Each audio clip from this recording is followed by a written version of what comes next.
ஒரு நண்பர் இருக்கார். எப்போ பார்த்தாலும் கையில் ஒரு புத்தகம் இருக்கும். புத்தகம் இல்லாமல் எங்கேயும் புறப்பட மாட்டார். எதுக்காக இப்படி எடுத்துகிட்டு போகிறீங்க அப்படின்னு கேட்டால், எனக்கு இது ஒரு நல்ல நண்பன் மாதிரி. இந்த காலத்தில் எங்கே போனாலும் காத்திருக்க வேண்டியிருக்கு. அது மாதிரி சமயத்தில் நான் நண்பன் கூட பேசிக்கிட்டு இருப்பேன் அப்படிம்பாரான். ஒருத்தர் ஒரு பெரிய அரச பதவியில் இருந்தார். அவர் பதவியிலேருந்து இறங்க வேண்டிய சூழ்நிலை. அரசு கொடுத்துருந்த வீட்டை விட்டுட்டு வெளியில் வர்றார். வரும்பொழுது 2 கையிலையும் 2 பெட்டியை எடுத்துகிட்டு வந்தாராம். சார், உங்களுடைய உடைமைகள் அப்படின்னு கேட்குறாங்க அங்கே இருந்த ஊழியர்கள். இவர் தன்னுடைய கையில் இருக்கிற பெட்டியை காட்டி, இதுதான் என்னுடைய சொத்து அப்படின்னாராம். ஒரு பெட்டியில் அவருடைய உடைகள், இன்னொரு பெட்டியில் அவர் விரும்பி படிக்கிற புத்தகங்கள். அவ்வளவுதான். இதுதான் இருந்துதான். புத்தகம் படிக்கிறது மனசுக்கு நல்லதுங்கிறது நமக்கு தெரியும். புத்தக வாசிப்பு உடம்புக்கும் நல்லதுங்கிறாங்க. அது நமக்கு ஆச்சரியமாக தான் இருக்குது. ஒரு நபர் ஒரு வருஷத்தில் சராசரியாக 2000 பக்கங்களை படிச்சிருக்கணுமா, யுனெஸ்கோ பரிந்துரை. ஆனால் நம்ம நாட்டில் நாம் சராசரியாக படிக்கிறது 32 பக்கங்கள். அவ்வளவுதான். இவ்வளவுக்கு நம்ம நாட்டில் 6000க்கும் மேற்பட்ட நாளேடுகள், 2000க்கும் மேற்பட்ட இதழ்கள், மலர்கள், இவ்வளவு இருந்தும் சரியாக வரல. இந்த உலகத்தில் முதல் நூலகம் எங்கே எப்போ ஆரம்பமாச்சு தெரியுமா? கிமு 2500ஆம் ஆண்டில் அது ஆரம்பமாயிருக்குது. பாபிலோனியாவில் அமில் அணு அப்படிங்கிற அரசன் தான் நூலகத்தை உருவாக்கி இருக்கிறான். அப்போல்லாம் தாள் கிடையாது, களிமண் தான். களிமண் பலகைகளில் எழுதி அது தொகுத்து அப்படியே நூலாக்கி அதை நூலகத்தில் வச்சுருப்பாங்களாம். அரசருடைய நூலகத்தில் 1000க்கும் மேற்பட்ட நூல்கள் இருந்ததாக வரலாற்று குறிப்பு இருக்குது. அது மட்டும் இல்லை, அந்த நூலகத்தில் பொருள் வாரியாக, அதாவது சப்ஜெக்ட் வாரியாக புத்தகங்களை வகைப்படுத்தி வச்சுருந்தாங்களாம். அதில் மிச்சம் இருந்த ஒரு 25 களிமண் பலகை புத்தகங்கள் இன்றைக்கும் பிரிட்டிஷ் அருங்காட்சியகத்தில் இருக்குதான். அச்சு தாள் இதெல்லாம் ஏற்பட்டதுக்கப்புறம் அமைக்கப்பட்டது தான் பிரான்சில் இருக்கக்கூடிய பாரிஸ் நூலகம். 1480 பிரெஞ்சு மன்னர் 11ஆம் லூயி இந்த நூலகத்தை அமைச்சாராம். ஆனால் அப்போல்லாம் அரசர்கள் மட்டும்தான் நூலகத்தை பயன்படுத்த முடியுமா. அதுக்கப்புறம் 17ஆம் நூற்றாண்டில் இந்த முறை மாறி பொதுமக்கள் அங்கே போகலாம், படிக்கலாம் அப்படிங்கிற நிலைமை வந்துதான். போட்லியன் நூலகம் அப்படின்னு அதுக்கு பேர், பாரிஸ் நகரத்தில் இருக்குது. அங்கே தான் நூல்களின் பட்டியல் தயாரிப்பு பணி ஆரம்பமாச்சு. கல்வி வளர்ச்சியையும் நூலகத்தையும் இணைச்சவர் நெப்போலியன் போனபார்ட். முன்பணம் செலுத்தி புத்தகத்தை படிக்கிற முறையையும் அவர் தான் கொண்டுட்டு வந்தாராம். மக்கள்கிட்ட வசூலிக்கிற வரியின் ஒரு பகுதியை நூலகத்துக்கு பயன்படுத்தினவரும் அவர் தானா. நெப்போலியன் நூலகத்தில் உலகத்தில் உள்ள எல்லா மொழி நூல்களும் இருக்குதான். அங்கே ஒரு தமிழ் நூலும் இருந்திருக்குது. அது என்னென்னா கம்பராமாயணம். சோவியத் யூனியனுக்கு படையெடுத்து போனப்போ அங்கேருந்து லட்சக்கணக்கான புத்தகங்களை இந்த பனிச்சறுக்கு வாகனங்கள் இருக்குல்ல, அதில் கொண்டுகிட்டு வந்ததாக வரலாறு. அடுத்தபடியாக குறிப்பிட்டு சொல்லத்தக்க நூலகம் எதுன்னா பிரிட்டிஷ் நூலகம். மிக பழைய கையெழுத்து பிரதியெல்லாம் கூட அங்கே இருக்குது. 1753 ஆரம்பமாச்சு. அதில் உள்ள நூல்களை வரிசையாக அடுக்கினா 180 கிலோமீட்டர் நீளத்துக்கு வருமா. மிகப்பெரிய நூலகம் அமெரிக்க தலைநகர் வாஷிங்டனில் இருக்குதான். இந்தியாவை பொறுத்த வரைக்கும் பெரிய பழைய நூலகம் எதுன்னா கல்கத்தா நூலகம். எல்லா இந்திய மொழி நூல்களும் இங்கே உண்டு. மகாகவி பாரதியார் நடத்தின இந்தியாங்கிற இதழின் எல்லா பிரதிகளும் அங்கே பாதுகாப்பாக இருக்குது. படிக்கும் பழக்கம் இங்கே வளர வேண்டியிருக்குது. ஒருத்தர்கிட்ட ஒரு புஸ்தகத்தை கொடுத்து விமர்சனம் எழுத சொல்லியிருந்தாங்க. கொஞ்ச நாள் கழித்து அவரை போய் பார்த்து, என்னங்க புஸ்தகத்தை படித்து பார்த்தீங்களா அப்படின்னு கேட்டாங்களாம். இதுக்கு அவர் சொல்லியிருக்கிறார், இன்னும் நான் படித்து பார்க்கலிங்க, இப்போ தானே விமர்சனமே எழுதி முடிச்சிருக்கிறேன், இனிமே தான் படிக்கணும் அப்படின்னாராம்.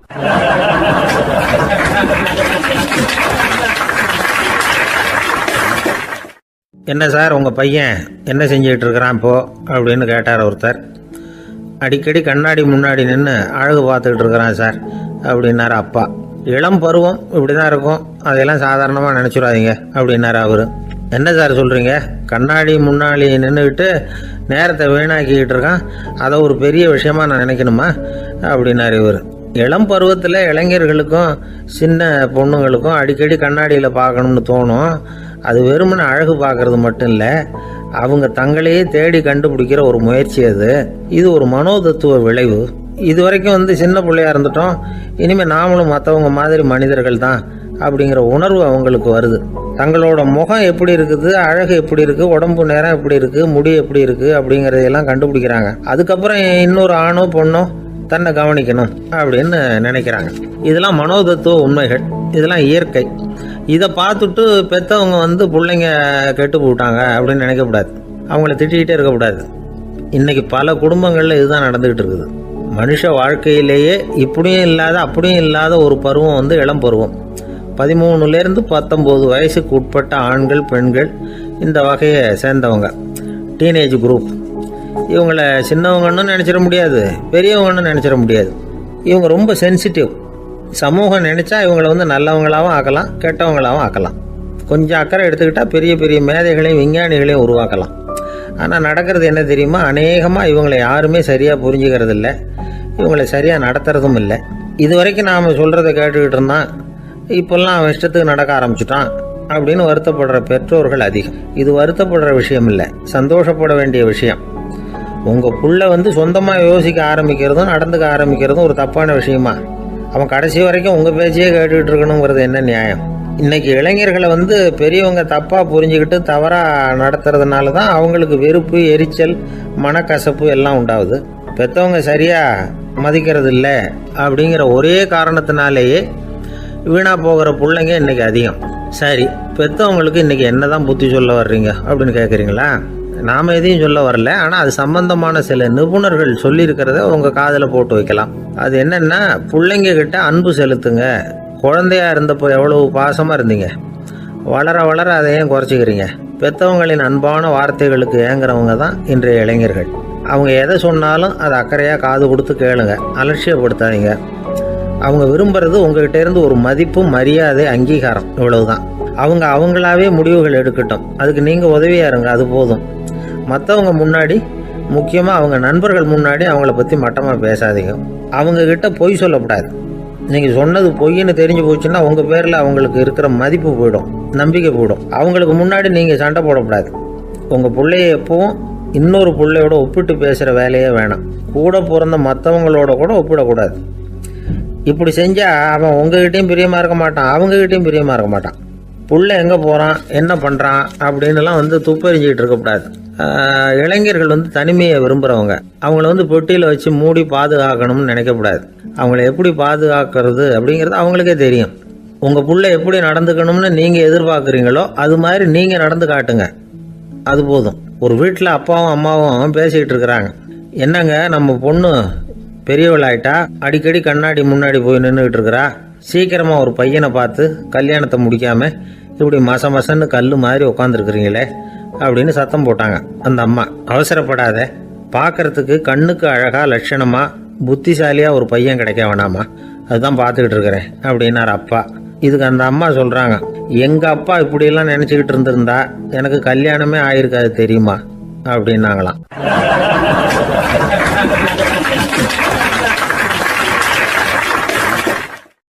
ஒருத்தர் ரொம்பவும் மகிழ்ச்சியாக வந்துக்கிட்டு இருந்தார்.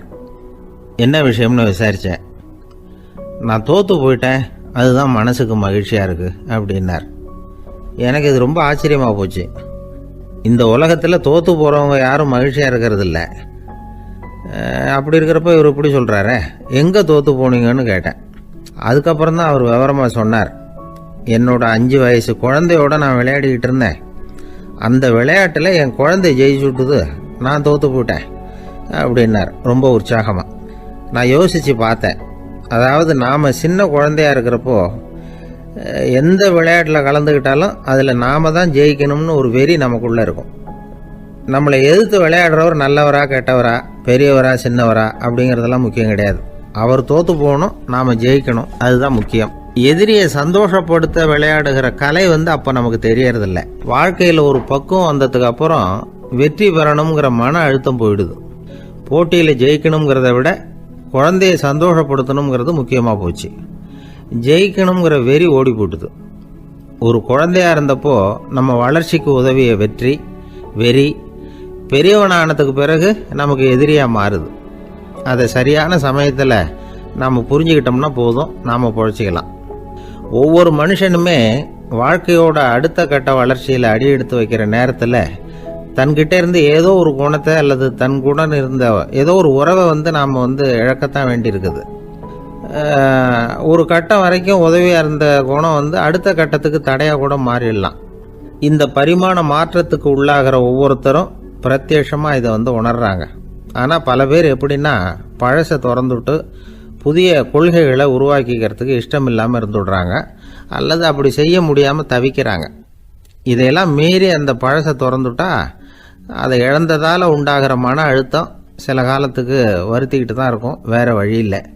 ஆரோக்கியமான ஒரு முன்னேற்றத்துக்காக அந்த மன அழுத்தத்தை தாங்கிக்கத்தான் வேணும் அப்படிங்கிறாரு அந்த உலக புகழ்பெற்ற மேதை ஒருத்தர், இந்த ஸ்காட் பெக் அப்படிங்கிறவர். பிறந்த நாள் முதல் இதுதான் சரி அப்படின்னு கற்பிக்கப்பட்டு வந்த ஒவ்வொரு தத்துவத்தையும் தங்களுடைய வளர்ச்சிக்கு தகுந்த மாதிரி மாற்றி அர்த்தப்படுத்தி கொள்ள முடியாமல் வாழ்க்கை சூழல்ல அப்படியே அரைப்பட்டு தூளாகிறவர்கள் தான் ரொம்ப தவிக்கிறாங்களாம். இதுதான் அவருடைய கருத்து. பெரும்பாலும் மனிதர்களுடைய நடுத்தர வயசில், அதாவது 30 தாண்டுகிற சமயத்தில் தான் இந்த தவிப்பு உண்டாகுதான்.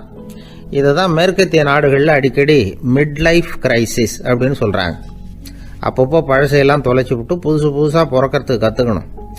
ஒவ்வொரு நிமிஷத்தையும் அந்த நிமிஷத்துக்கு ஏற்ற சித்தாந்தம் கொண்டவர்களாக சந்திப்போம் அப்படிங்கிறார் அந்த உளவியல் நிபுணர். இப்படி பழகிக்கிட்டால் வாழ்க்கை இன்பமயம், இல்லைன்னா தவிப்பு மயம்தான். பழசை தொலைக்க முடியாதவர்களில் எத்தனையோ பேர் உண்டு, எத்தனையோ ரகம் உண்டு. அதில் வேடிக்கையான நண்பர்களும் உண்டு. ஒருத்தர் நண்பர் வீட்டுக்கு போனார். அவர் ஏதோ இனிப்பு பலகாரம் கொடுத்து சாப்பிட சொல்லியிருக்கிறாங்க அவங்க வீட்டில். இவர் சாப்பிட்டு பார்த்துட்டு சொன்னாராம், சார் 6 மாதத்துக்கு முன்னாடி ஒரு தடவை இங்கே வந்தேன், அப்போது ஒரு இனிப்பு பலகாரம் கொடுத்தீங்க, அது இதை விட நல்லா இருந்தது சார் அப்படின்னாராம். அப்போ செஞ்ச அதே இனிப்பு பலகாரம் தான் சார் இதுவும் அப்படின்னாராம் அவர்.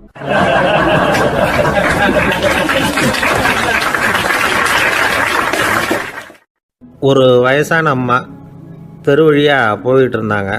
அவங்க கையில் என்னத்தையோ வச்சுக்கிட்டு அதை அடிக்கடி பார்த்துக்கிட்டே இருந்தாங்க. ஒருத்தன் மெதுவாக அவங்கக்கிட்ட போய் கையில் இருக்கிறது என்ன அப்படின்னு எட்டி பார்த்தா அவங்க கையில் 4 பல் இருந்துதான். இவன் ஆச்சரியமாக அந்த அம்மாவை பார்த்தான். ஏம்மா, உனக்கு என்ன பைத்தியமா, ஏது இந்த பல், இதை என்னத்துக்காக கையில் வச்சுக்கிட்டு அலைஞ்சிக்கிட்டு இருக்கிற அப்படின்னு கேட்டிருக்கான். அதுக்கு அந்த அம்மா விவரம் சொல்ல ஆரம்பித்தாங்களாம். இதை பாருப்பா, எனக்கு ஒரு மகன் இருந்தான், அவனை ரொம்ப செல்லமாக வளர்த்தேன். அவனை தரையிலேயே நடக்க விடுறதில்ல, எப்பவும் தூக்கி வச்சுக்கிட்டு இருப்பேன். அவன் நல்லா பெரியவனாகி பள்ளிக்கூடம் போகிறப்ப கூட அவன் புஸ்தகம் மூட்டையை நான் தான் சுமந்துக்கிட்டு போவேன்.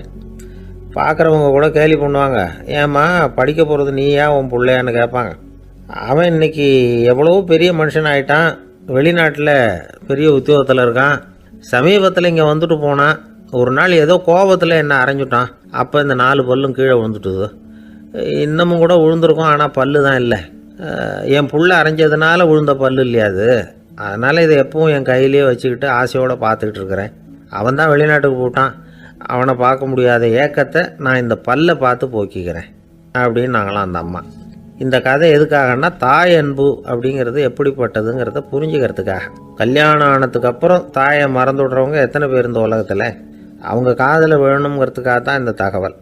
ஆனால் ஒரு விஷயம் மட்டும் நல்லா புரிஞ்சுக்கணும், தாயை மதிக்க தெரிஞ்சவங்க தான் இன்றைக்கி வாழ்க்கையில் எல்லா விதத்துலேயும் முன்னுக்கு வந்திருக்கிறாங்க. வேணும்னா விசாரித்து பார்த்துங்க. இன்னொரு அம்மா இருந்தாங்க, அவங்க தினமும் ஒரு கோயிலுக்கு வருவாங்க. சாமியை பார்த்து, கடவுளே நான் இறந்து போனால் நரகத்துக்கு போகணும் அப்படின்னு வேண்டிக்குவாங்களாம். எல்லோரும் சொர்க்கத்துக்கு போகணும்னு தானே கடவுள்கிட்ட வேண்டிக்குவாங்க. இந்த அம்மா தினம் நான் நரகத்துக்கு போகணும் அப்படின்னு வேண்டிக்கிறாங்க. அங்கேருந்து அர்ச்சகருக்கு இது சந்தேகம். ஒரு நாள் அதை நேரடியாகவே அவங்கக்கிட்ட கேட்டுவிட்டார். அதுக்கு அந்த அம்மா பதில் சொன்னாங்களாம், ஐயா, எனக்கு கல்யாணம் ஆகி ரொம்ப நாள் வரைக்கும் குழந்தை பாக்கியம் இல்லாமல் இருந்தது. கோயில் குளம் எல்லாம் சுற்றி வந்தேன். ரொம்ப நாள் கழித்து ஒரு குழந்தை பிறந்தது, ஆண் குழந்தை. அவனை நான் ரொம்ப செல்லம் கொடுத்து வளர்த்தேன். அதோட விளைவு என்ன ஆச்சுன்னா, அவன் ரொம்ப மோசமாக ஆயிட்டான். கெட்ட பழக்க வழக்கம்லாம் கற்றுக்கிட்டான். அவன் இறந்து போனால் நிச்சயம் அவனுக்கு நரகம்தான் கிடைக்கும். அந்த அளவுக்கு கெட்டவன் அவன். அப்படிப்பட்ட காரியங்கள்லாம் பண்ணிகிட்ருக்கான், எனக்கு தெரியும். இவனுக்காக நரகத்தில் கூட யாரும் தயவு காட்ட மாட்டாங்க, தாட்சண்யம் காட்ட மாட்டாங்க. அதனால் இவனுக்கு முந்தி நான் இறந்து நரகத்துக்கு போயிட்டா அங்கே இவனை கவனிச்சிக்கலாமே, இவனுக்கு பணிவிடை செய்யலாமேன்னு பார்க்குறேன் அப்படின்னு நாங்களாம். அதனால தான் நான் நரகத்துக்கு போகணும்னு தினம் ஆண்டவனை வேண்டிகிட்டு இருக்கிறேன் அப்படின்னு கண்கலங்கி அந்த அம்மா சொன்னாங்களாம். அதுதான் தாய் உள்ளம்ங்கிறது. தாயின் பெருமையை சரியாக உணர்ந்துட்டா அவங்களுக்கு எப்பவும் எந்த கஷ்டமும் வராது. இது ஏதோ உபதேசத்துக்காக சொல்கிற வார்த்தை இல்லை, உண்மையான வார்த்தை. இந்த விவரத்தையெல்லாம் நண்பர் ஒருத்தர்கிட்ட சொல்லிக்கிட்டு இருந்தேன். அவர் கொஞ்ச நாள் கழித்து என்னை தேடி வந்தார். அவர் கையிலேயே 4 பல்லு வச்சுருந்தார்.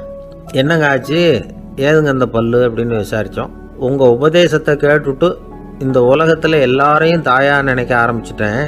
ஒரு அம்மாவை கடத்தரில் பார்த்து தாயேன்னு கூப்பிட்டேன். அவங்க உடனே பலார்னு என்னை அரைஞ்சிட்டாங்க. பல்லு விழுந்துட்டுது.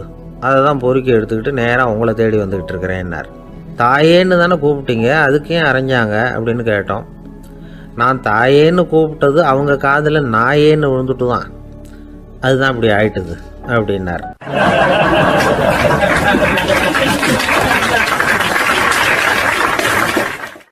ஐயா, என்னுடைய நூல் வெளியீட்டு விழாவுக்கு அவசியம் நீங்கள் வரணும் அப்படின்னு கூப்பிட்டார் ஒருத்தர். எப்போ வரணும்னு கேட்டேன். அடுத்த வாரம்னார். சரி, புத்தகம் தயாராகிட்டுதா அப்படின்னேன். நாளைக்கு தான் அச்சிக்க கொடுக்க போகிறேன்னார். என்னங்க இது, புத்தகம் அச்சிடுறதுக்கு முன்னாடியே அழைப்புதழை வந்து அச்சடிச்சு விட்டீங்களே அப்படின்னு கேட்டேன். அதனால் என்னங்க, அந்த காலம் மாதிரி அப்போல்லாம் அச்சுக்கலை வந்து எவ்வளவோ முன்னேறியாச்சுங்க. Linotype, monotype, phototype, laser, இப்படி என்னென்னமோ வந்தாச்சு. இன்றைக்கி கொடுத்தா நாளைக்கே புத்தகம் தயார் அப்படின்னார். இப்படி இந்த அளவுக்கு முன்னேறி இருக்கிற இந்த அச்சுக்கலை ஆரம்பத்தில் எப்படி இருந்தது தெரியுமா? அந்த காலத்தில் காகிதம்னா என்னென்னே தெரியாது. அப்படி ஒன்று கண்டுபிடிக்கப்படவே இல்லை. அப்போல்லாம் எதையாவது ஒன்று எழுதணும்னா அதுக்கு ஆட்டு தோலை தான் பயன்படுத்தி இருக்கிறாங்க. கண்ணுக்குட்டி தோல் கூட அதுக்கு உபயோகப்பட்டு தான். ஐரோப்பாவில் இருந்த பாதிரியார்கள் தோலில் எழுதப்பட்ட புத்தகத்தை தயாரிக்கிறதுல ரொம்ப கெட்டிக்காரங்களாம். எகிப்து, அப்புறம் மத்திய தரைக்கடல் ஓரத்தில் உள்ள நாடுகள், இங்கெல்லாம் தோல் தான் எழுது பொருளாக பயன்பட்டு வந்திருக்குது. ஆனால் நம்ம நாட்டில் ஓலைச்சுவடிகளை எழுத்துக்கு பயன்படுத்தி இருக்கிறாங்க. எழுதுறதுக்கு தோலை பயன்படுத்தினவங்க பிறகு பேப்பரைஸ் அப்படிங்கிற கோரை புல்லை வந்து அதுக்கு பயன்படுத்தினாங்களாம். இதெல்லாம் அப்படி கொஞ்சம் கொஞ்சமாக கண்டுபிடிச்சிட்டு வந்திருக்கிறாங்க. அந்த புல்லை வந்து கச்சிதமாக நறுக்க வேண்டியது, நல்லா பதப்படுத்த வேண்டியது, அதுக்கப்புறம் அதில் எழுத வேண்டியது, அவ்வளவுதான். பேப்பருங்கிற சொல்லே இந்த பேப்பைரஸ் அப்படிங்கிறதுலேருந்து வந்தது தான். அதுக்கப்புறம் தான் காகிதம் வந்தது. இதை முதல்ல சீன நாட்டில் தான் கண்டுபிடிச்சாங்க. அது வந்த பிறகு அச்சு எந்திரம் கண்டுபிடிக்க வேண்டிய அவசியம் ஏற்பட்டது. அதை கண்டுபிடிச்சவர் ஜெர்மானிய அறிவியல் அறிஞர் ஜான் கூட்டன்பர்க். அச்சு கலைக்கு அடித்தளம் அமைச்சவர் அவர் தான்.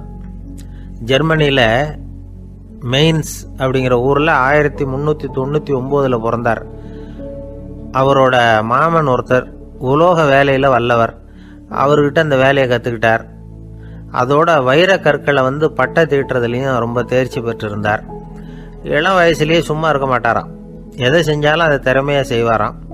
அவர் தான் முதல்ல மர அச்சு எழுத்துக்களை உருவாக்கினார். அது மேலே மை தடவி பிரதிகள் எடுத்தார். அதுக்கப்புறம் உலோக எழுத்துக்கள், முதல்ல காரியம், அப்புறம் இரும்பு, அப்புறம் கலப்பு உலோகம், பிறகு அச்சடிக்கிறதுக்கு எந்திரம் ஒன்றையும் உருவாக்கினார். முதல்ல பைபிள் அச்சடித்தார். 1468 அவர் இறந்து போனார்.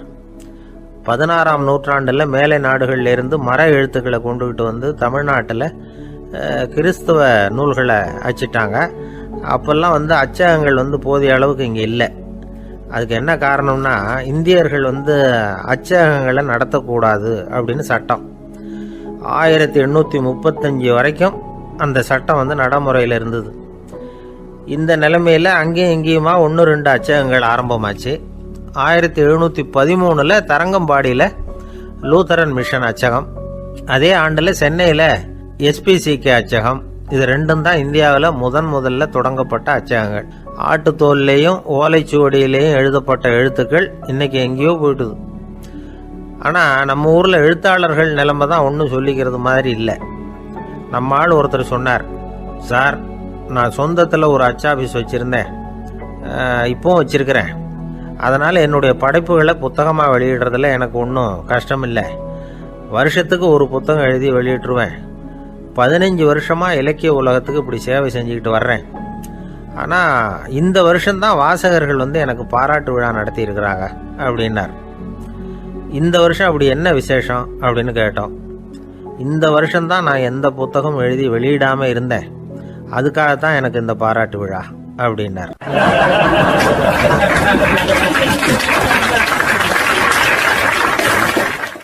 ஒரு ஆஃபீஸில் வேலை பார்க்குற ஒருத்தர் ஏதோ தப்பு பண்ணிவிட்டார். உடனே மேல் அதிகாரி அவரை கூப்பிட்டு அனுப்புனார். நீ செஞ்சது தப்புன்னார் கோபமாக. இது ஒரு ரகம். சில அதிகாரிகள் இப்படி நீங்கள் செஞ்சது தப்புன்னு சொல்கிறதில்ல, நீங்கள் செஞ்சது சரி அப்படின்னு சொல்கிறதில்ல. எப்படி சொல்லுவாங்கன்னா, நீங்கள் செஞ்சது சரியில்லைன்னு நான் நினைக்கிறேன் அப்படின்னு சொல்லுவாங்களாம். அதாவது சில பேர் நீங்கள் செஞ்சது தப்புங்கிறாங்க, அதையே மாற்றி சொல்கிறாரு இவர், நீங்கள் செஞ்சது சரியில்லைன்னு நினைக்கிறேன். இது ரெண்டும் அர்த்தம் ஒன்று தான், இருந்தாலும் வார்த்தைகள் வித்தியாசம். நிர்வாக திறமை இல்லாத ஒரு அதிகாரி யூ ஆர் ராங் அப்படின்னு சொல்லுவாராம். நிர்வாக திறமை உள்ள அதிகாரியாக இருந்தால் அதையே கொஞ்சம் மாற்றி I think you are not correct அப்படிம்பாராம். இதுதான் வித்தியாசம். இருந்தாலும் வார்த்தைகளை உபயோகப்படுத்துகிற விதத்தை வச்சு தான் வேலை நல்லா நடக்கிறதும் நடக்காததும் இருக்குது. விவரம் தெரிஞ்சவங்க என்ன சொல்கிறாங்க தெரியுமா? Be a leader not a boss அப்படிங்கிறாங்க. ஒரு லீடராக பாஸாக இருக்காதே அப்படிங்கிறாங்க. சரி, அப்படின்னா லீடருக்கும் பாஸுக்கும் வித்தியாசம் உண்டா அப்படின்னு கேட்டால் இருக்குன்னு சொல்கிறாங்க. லீடருங்கிறவர் வேறு, பாஸுங்கிறவர் வேறு. ஒரு லீடர் எப்படி நடந்துக்குவார், ஒரு பாஸ் எப்படி நடந்துக்குவார், இதை முதல்ல நாம் தெரிஞ்சுக்கணும். அவங்க எப்படி நடந்துக்குவாங்க அப்படிங்கிறதுக்கு சில விவரங்கள் இருக்குது. அதை கேட்டோம்னா நாம் புரிஞ்சுக்கலாம் அதை. அதாவது பாஸுங்கிறவர் விரட்டிக்கிட்டே இருப்பார், லீடருங்கிறவர் ஊக்கப்படுத்திக்கிட்டே இருப்பார். நாளைக்கு சாயந்தரத்துக்குள்ளே அந்த வேலையை செஞ்சு முடிக்கலைன்னா தொலைச்சி விடுவோம் தொலைச்சி அப்படிம்பார் அவர். இவர் எப்படி சொல்லுவார்னா, இது வரைக்கும் நீங்கள் செஞ்சுருக்கிற வேலை ரொம்ப அற்புதம் அப்படிம்பார். பாஸுங்கிறவர் அதிகாரத்தை நம்பி செயல்படுறவர், லீடருங்கிறவர் நல்லெண்ணத்தை நம்பி செயல்படுறவர். நம்மக்கிட்ட அதிகாரம் இருக்குது, பவர் இருக்குது, அதனால் காரியத்தை சாதிச்சுடலாம் அப்படின்னு நினைக்கிறவர் அவர். மற்றவங்க கிட்ட ஒரு நல்ல அபிப்பிராயத்தை சம்பாதிச்சுக்கிட்டு அது மூலமாக காரியங்களை சாதிக்கிறவர் இவர். பாஸுங்கிறவர் பயத்தை உண்டு பண்ணுவார், லீடருங்கிறவர் அன்பை பரவ செய்வார். அது செய்யலைன்னா ஆடிட்டில் தகராறாயிடும், இது செய்யலைன்னா இன்க்ரிமெண்ட்டு கட் ஆகிடும், இப்படி ஏதாவது சொல்லி பயமுறுத்திக்கிட்டே இருப்பார் அவர். இவர் அப்படி இல்லை.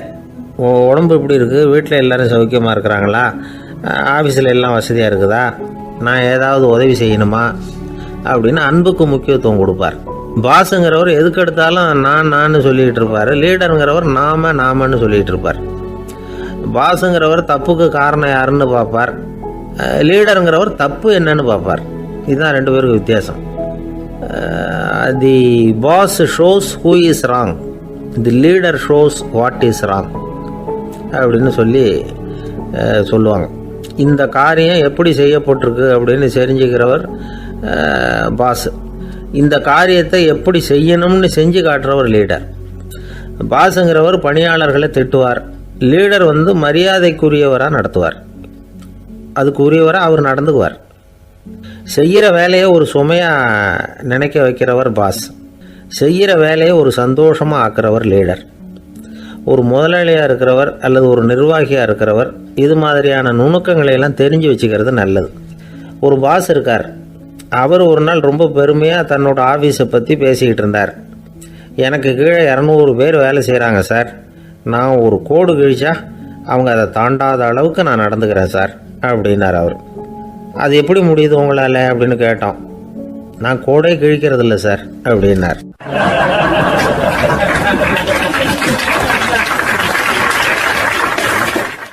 ஊருக்கு வெளியில் அமைதியான ஒரு இடம், அங்கே ஒரு ஆசிரமம், அங்கே ஒரு சாமியார். அவர் தினமும் நல்ல போதனைகள்லாம் செய்வார். பல பேர் போய் அங்கேயே சில நாள் தங்கி இருந்து அவர் சொல்கிற அறிவுரைகளை எல்லாம் கேட்டுக்கிட்டு வர்றது வழக்கம். ஒரு தடவை அவரை பார்த்துட்டு போகிறதுக்காக 3 வெளியூர் தம்பதிகள் வந்தாங்களாம். அந்த மடத்திலேயே சாப்பிட்டுக்கிட்டு தங்கி இருந்து அவங்களுடைய போதனைகளை கேட்டுக்கிட்டு போகணுங்கிறது அவங்க நோக்கம். காலையில் குளிச்சுட்டு பூஜையில் உட்காந்தார் அந்த சுவாமி. இவங்களும் குளிச்சுட்டு அந்த பூஜையை பார்க்கறதுக்காக அவர் முன்னாடி உட்காந்தாங்க. பூஜை ஆரம்பமாச்சு. சம்பிரதாயப்படி அது ரொம்ப நேரம் நடந்துக்கிட்டே இருக்குது. இவங்களுக்கு நல்ல பசி இருந்தாலும் இந்த நேரத்தில் அதை எப்படி வெளியில் காட்டிக்கிறது? பேசாமல் இருந்தாங்க. அந்த சுவாமி பூஜையை முடித்தார். அதுக்கப்புறம் பேச ஆரம்பித்தார். பேச்சு அருமையாக தான் இருந்தது, அமிர்தமாக தான் இருந்தது. இருந்தாலும் இவங்களுக்கு இருக்கிற வயிற்று பசி அதை சரியாக கவனிக்க விடலை. அந்த சுவாமியே இதை கவனித்ததாக தெரியல. இவங்களுக்கு மனசுக்குள்ளே ஒரு எண்ணம், உள்ளே சாப்பாடு தயாராகிட்டு இருக்கும் போல இருக்குது, இந்த பேச்சு முடிஞ்சது நம்மளை உள்ளே அழைச்சிட்டு போய் சாப்பாடு போடுவாங்கன்னு நினைக்கிறோம் அப்படின்னு இவங்களாம் நினச்சிக்கிட்டாங்க. ஆனால் சுவாமி இதை பற்றி எதுவுமே பேசலை, கண்டுக்கலை. ஒரு அம்மாவால் அதுக்கு மேலே சும்மா இருக்க முடியுமா? முடியல. சாப்பாட்டை கவனிக்கலாமா அப்படின்னு சொல்லி மெதுவாக ஆரம்பித்தாங்க. கவனிக்கலாமே அப்படின்னு உள்ளே அழைச்சிட்டு போனார் சுவாமி. இவங்க ரொம்ப அவசரமாக எழுந்திருச்சு உள்ளே ஓடினாங்க. அங்கே ஒரு மேஜை மேலே ஒரு கிண்ணம் மூடி இருந்தது. இதுதான் சாப்பாட்டு மேஜை போல இருக்கு, இங்கே சாப்பாடு வந்துடும் அப்படின்னு நினச்சாங்க. உடனே போய் சுற்றி உக்காந்துக்கிட்டாங்க. சுவாமி அந்த கிண்ணத்தை எடுத்து அந்த அம்மா கிட்ட கொடுத்தார். அவங்க அதை வாங்கி மூடியை திறந்து பார்க்குறாங்க. உள்ளே ஒரு சாவி இருக்குது. சரிதான், இது சமையலறை சாவி போல இருக்கு. அங்கே போய் அதை திறந்து சாப்பாட்டை நாமே எடுத்துக்கிட்டு வந்து இங்கே வச்சுக்கிட்டு சாப்பிட்ணும் போல இருக்கு அப்படின்னு நினச்சாங்க. சாவி இருக்கு இல்லையா, வாங்க பூட்டு நிறையா காட்டுறேன் அப்படின்னு சுவாமி அவங்கள அழைச்சிட்டு போனார், காட்டினார். இவங்க அந்த அறையை ரொம்ப அவளோடு திறந்தாங்க. உள்ளே பார்த்தா அங்கே அரிசி, பருப்பு, விதவிதமான காய்கறி எல்லாம் இருக்குது. சமையலுக்கு வேண்டிய மிளகாய், எண்ணெய், பால், தயிர், நெய் இப்படி எல்லாமே இருக்குது. அடுப்பு, விறகு, நெருப்பு போட்டி அது கூட அங்கே இருக்குது. சாப்பாடு தயாராக இருக்கும்னு நினச்சிக்கிட்டு போனால் இப்படி இருக்குதே அப்படின்னு சொல்லி அதை பார்த்ததும் ரொம்ப சோர்ந்து போட்டாங்க அவங்க. சுவாமி, என்ன இது சாப்பாடு இல்லையா அப்படின்னாங்க. அதுதான் சாப்பாட்டுக்கு வேண்டிய எல்லாம் இங்கே இருக்குதே. அடுப்பு மூட்டி நீங்கள் தான் அவங்கவுங்க ருசிக்கு தகுந்த மாதிரி சமைச்சிக்கணும். இந்த சன்னியாசிக்கு எப்படி சமைக்க தெரியும் அப்படின்னு கேட்டார் சுவாமி. சாப்பாடு தயாராக இருக்கும்னு நாங்கள் எதிர்பார்த்தோம் அப்படின்னாங்க. நீங்கள் இப்படி சொல்லுவீங்கன்னு நானும் எதிர்பார்த்தேன். இது வரைக்கும் நான் எவ்வளவோ தத்துவம்லாம் எடுத்து சொன்னேன். எல்லாத்தையும் விட இதுதான் அனுபவபூர்வமான தத்துவம். ஆண்டவன் நமக்கு நல்ல மனசை கொடுத்துருக்குறான், நல்ல வாய்ப்புகளையும் தந்திருக்கிறான், அதையெல்லாம் பயன்படுத்திக்கக்கூடிய மூளையையும் சிந்தனையையும் கொடுத்துருக்குறான். அதனால் அடுப்பை தான் நீங்கள் மூட்டணும். அடுப்பை நீங்கள் தான் மூட்டணும். உங்களுக்கு உகந்ததை நீங்கள் தான் சமைச்சு ருசித்து அனுபவிக்கணும். ஆண்டவனே அதை செஞ்சுக்கிட்டு இருக்க மாட்டான் அப்படின்னாராம் அந்த சுவாமி. நம்முடைய வாழ்க்கையில் பல நல்ல பலன்களை பெறுறதுக்கு நாம் தான் முயற்சி பண்ணணும்.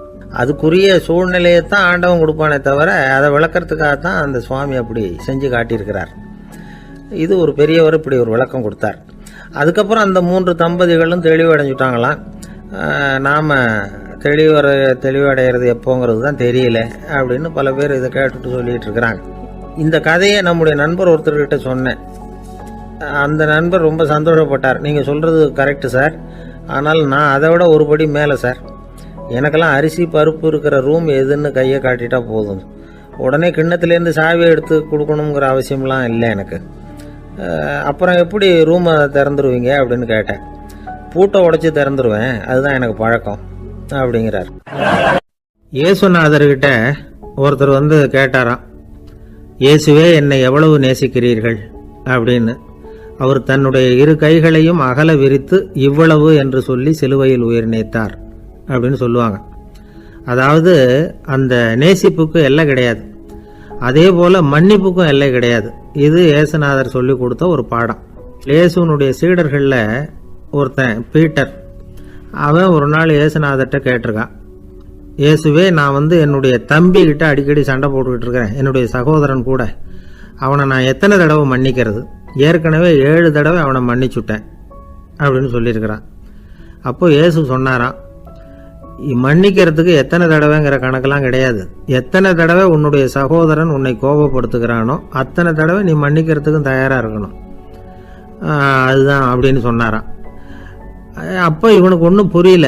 இது என்ன, அவன் தப்பு பண்ணிக்கிட்டே இருப்பான், நாம் மன்னிச்சுக்கிட்டே இருக்கிறதா அப்படிங்கிறது மாதிரி குழப்பமாக இருந்திருக்கிறான். அப்போ இயேசுநாதர் தன்னுடைய சீடன் பீட்டர்கிட்ட ஒரு கதை சொன்னாராம். அந்த கதை இன்றைக்கு நாம் எல்லாரும் சிந்தித்து பார்க்க வேண்டிய ஒரு கதை. அதாவது மன்னிப்பை விரும்புகிறவர்கள் மன்னிக்கவும் தயாராக இருக்க வேண்டும் அப்படிங்கிறது தான் அந்த கதையினுடைய தத்துவம். அந்த இயேசுநாதர் சொன்ன கதை என்னன்னா, ஒரு மன்னர் இருந்தார். அவர் ஒரு நாள் அரண்மனையில் உட்காந்து கணக்கு வழக்குகள்லாம் பார்த்துக்கிட்டு இருந்தார். நம்ம அரண்மனையிலேருந்து யார் யார் அரசாங்க கடன் வாங்கியிருக்கிறாங்க, யார் யார் திருப்பி செலுத்தியிருக்கிறாங்க அப்படிங்கிற விவரத்தையெல்லாம் பார்த்துக்கிட்டு இருந்தார். அப்போ தான் புரிஞ்சுது, அந்த அரண்மனையில் வேலை செய்கிற ஒருத்தனே அரசாங்க கடன் வாங்கியிருக்கிறான். எவ்வளவு? 10,000 பொற்காசுகள் வாங்கியிருக்கான் கடன். இந்த 10,000 பொற்காசுகளை திருப்பி செலுத்தலை அரசாங்கத்துக்கு. இது மன்னர் கவனத்துக்கு வந்தது. உடனே நம்ம அரண்மனையில் இருக்கிறவனே அரசு கடன் வாங்கி திருப்பி செலுத்தாமல் இருக்கான், அவனை கூப்பிட்டு வாங்கன்னு சொல்லி கூப்பிட்டுட்டு வந்தாங்களாம். விசாரிச்சிருக்கிறாங்க, என்னப்பா நீ எவ்வளோ ஒன்று? ஆமாங்க 10,000 பொற்காசுகள் வாங்கியிருக்கிறேன், இன்னும் திருப்பி கட்டலைன்றிருக்கான். உடனே அவர் மன்னர் சொல்லியிருக்கிறார், நம்ம சட்டத்திட்டப்படி நீ உடனே பணத்தை திருப்பி கட்டிடு. அப்படி உன்னால் கட்ட முடியலன்னா உன்னுடைய வீடு, வாசல், சொத்து, சுகம் எல்லாத்தையும் விற்று அந்த பணத்தை அரசு கருவூலத்தில் சேர்த்துக்கிறதுக்கு நானே ஏற்பாடு பண்ணிடுறேன் அப்படின்னு அந்த மன்னர் சொன்னாராம். இவன் அப்படியே அதிர்ச்சி ஆகிட்டான். அப்படியே பொத்துன்னு காலில் விழுந்தானா. மன்னா என்னை மன்னிச்சுங்க, என்னால் முடியல, எனக்கு மன்னிப்பு கொடுங்க அப்படின்ட்டுருக்கான். உடனே அவர் எழுந்திரிச்சு, சரி நீ மன்னிப்பு கேட்டுவிட்ட, அதனால் உன்னை மன்னிக்கிறேன், நீ பணம் கட்ட வேண்டாம் அப்படின்னு சொல்லி அந்த மன்னர் அவனை விட்டுட்டாராம். பணத்தையும் தள்ளுபடி போட்டார், நீ திருப்பி கட்ட வேண்டான்னு. இவனுக்கு ரொம்ப மகிழ்ச்சி. அதனால் ரொம்ப உல்லாசமாக வந்துகிட்டு இருக்கிறான். தெருவில் வந்துக்கிட்டு இருக்கிறப்ப இவங்கிட்ட கடன் வாங்கின ஒருத்தன் எதுக்கு வந்துக்கிட்டு இருக்கான். அவன் இவங்கிட்ட ஒரு 100 பொற்காசுகள் கடன் வாங்கியிருக்கான். அவன் வந்தான். இவன் போய் அவன் சாட்டையாக பிடிச்சிக்கிட்டான், நீ எப்படா என் கடனை திருப்பி கொடுக்க போகிறேன்னு. அவன் இப்போ முடியல, கொஞ்சம் பொறுத்துக்கா, அப்புறம் தரேன் இருக்கான். அதெல்லாம் முடியாது, நீ கொடுத்து தான் ஆகணும் அப்படின்னு இவன் புடிவமாக சொல்கிறான். இப்போ நிலைமையை பாருங்கள். இவன் ஏற்கனவே 10,000 பொற்காசுகள் அரசாங்கத்தில் கடன் வாங்கினா அதுக்கு மன்னிச்சு விட்டுட்டார் இவனை. ஆனால் இவன் இன்னொருத்தனை மன்னிக்கிறதுக்கு தயாராக இல்லை. இவங்கிட்ட கடன் வாங்கின இன்னொருத்தன் 10 பொற்காசுகள், அவனை மன்னிக்க தயாராக இல்லை. அவனை கொண்டு போய் நீதிமன்றத்தில் கொண்டு போய் நிறுத்தி தண்டனை வாங்கி கொடுத்துட்டான். நீதிபதி என்ன சொன்னார், அந்த இவன் வாங்கின பொற்காசுகளை திருப்பி கட்டுற வரைக்கும் ஜெயிலில் இருக்கணுங்கிறது தீர்ப்பு. ஆனால் உடனே அரசர் காதில் வந்து விழுந்தது. சொல்லிட்டாங்க, உங்ககிட்ட மன்னிப்பு வாங்கிட்டு போனானே ஒருத்தன், அவன் இன்னொருத்தனை மன்னிக்கிறதுக்கு தயாராக இல்லை, அவனை கொண்டு போய் ஜெயிலில் அடைச்சிட்டான் அப்படின்னு. உடனே மன்னர் பார்த்தார், இவனை மறுபடியும் கூப்பிட்டு வர சொன்னார். தபாரப்பா, நான் உன்னை மன்னிச்சு விட்டேன், ஆனால் நீ இன்னொருத்தனை மன்னிக்கிறதுக்கு தயாராக இல்லை, அதனால் என்னுடைய தீர்ப்பையும் மாத்துறேன், நீயும் அரசு கடன் தீர்ற வரைக்கும் ஜெயிலில் தான் இருக்கணும் அப்படின்னு சொல்லி ஜெயிலுக்கு அனுப்பிச்சிட்டாராம். இப்படி ஒரு கதையை இயேசுநாதர் தன்னுடைய சீடருக்கு சொன்னதாக ஒரு வரலாறு. அது என்ன, அதிலேருந்து நாம் புரிந்து கொள்ள வேண்டியதுன்னா, நாம் மன்னிக்கப்படணும்னு நாம் விரும்புகிறோம்னா நாம் இன்னொருத்தரை மன்னிக்கிறதுக்கு தயாராக இருக்கணும். அதனால் நாம் இன்னொருத்தரை யாரையும் மன்னிக்க மாட்டோம், ஆனால் என்ன இன்னொருத்தர் மன்னிக்கணும் அப்படிங்கிறது மாதிரி செய்யக்கூடாதுன்னு சொல்லுவாங்க. அது மாதிரி நாம் இப்போ இது தப்பாக புரிஞ்சுக்கிறவங்களும் இருக்கிறாங்க. பாவம் மன்னிப்புங்கிறதுலாம் எதுக்குன்னா, அதாவது மறுபடியும் பாவம் செய்யாமல் இருக்கிறதுக்காக தான். அதான் மன்னிக்கிறாரே அப்படிங்கிறதுக்காக மறுபடியும் பாவம் பண்ணிகிட்டு இருக்கிறது இல்லை. அதான் ஒருத்தர் கேட்டாராம், பாவத்திலேருந்து மன்னிப்பு கிடைக்கணும்னா நீ என்ன செய்யணும் அப்படின்னு கேட்டிருக்கார். அதுக்கு அவன் சொல்லியிருக்கிறான், நான் முதல்ல பாவம் செய்யணும், அப்போ தான் மன்னிப்பு கிடைக்கும் அப்படின்னு நானாம். இப்படிப்பட்டவர்கள் தான் இன்றைக்கி உலகத்தில் அதிகமாக இருக்கிறாங்க. அதனால் இந்த மன்னிப்பின் மகத்துவங்கிறது இயேசுநாதர்கிட்டேருந்து தான் நாம் புரிஞ்சுக்கணும். அந்த இயேசு சொன்ன அந்த மன்னிக்கிற மனோபாவம் இருந்தால் இன்றைக்கி உலகம் பூராவும் அமைதி பூங்காவாக